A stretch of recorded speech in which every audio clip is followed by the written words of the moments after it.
تنہائی میں گناہ سے بچو کیونکہ اس کا گواہ خود اللہ تعالیٰ ہے۔ رشتے خون کے نہیں احساس کے ہوتے ہیں۔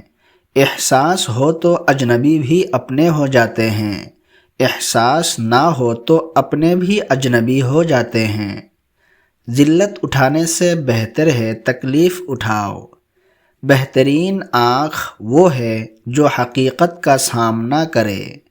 دنیا کو جیتنا چاہتے ہو تو آواز میں نرمی پیدا کرو۔ نماز کی فکر اپنے اوپر فرض کر لو، انشاءاللہ دنیا کی فکر سے آزاد ہو جاؤ گے اور کامیابی تمہارے قدم چومے گی۔ وقت، دولت اور رشتے یہ وہ چیزیں ہیں جو ہمیں مفت ملتی ہے، مگر ان کی قیمت کا تب پتہ چلتا ہے جب یہ کہیں کھو جاتی ہیں۔ زندگی کا ہر دن آخری سمجھو۔ سب سے بڑا عیب یہ ہے کہ تم کسی پر وہ عیب لگاؤ جو خود تم میں موجود ہے۔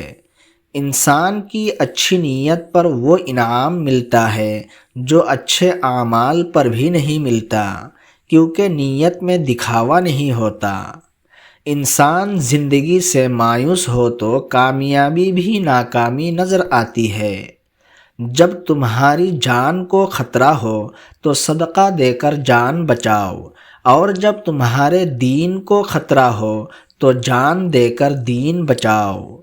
اگر تم کسی کو دھوکہ دینے میں کامیاب ہو جاتے ہو تو یہ نہ سمجھنا کہ وہ کتنا بے وقوف ہے، بلکہ یہ سوچنا کہ اس کو تم پر اعتبار کتنا تھا۔ لفظ انسان کے غلام ہوتے ہیں، مگر صرف بولنے سے پہلے تک۔ بولنے کے بعد انسان اپنے الفاظ کا غلام بن جاتا ہے۔ دوست کو دولت کی نگاہ سے مت دیکھو۔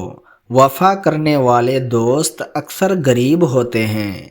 کبھی تم دوسروں کے لیے دل سے دعا مانگ کر دیکھو، تمہیں اپنے لیے مانگنے کی ضرورت نہیں پڑے گی۔ 3 چیزیں انسان کو اللہ سے دور کرتی ہیں: اپنے عمل کو زیادہ سمجھنا، اپنے گناہوں کو بھول جانا، اپنے آپ کو سب سے بہتر سمجھنا۔ ویڈیو اچھی لگی تو چینل کو سبسکرائب کرنا نہ بھولیں تاکہ اس طرح کی ویڈیوز سے آپ ہمیشہ استفادہ کرتے رہیں۔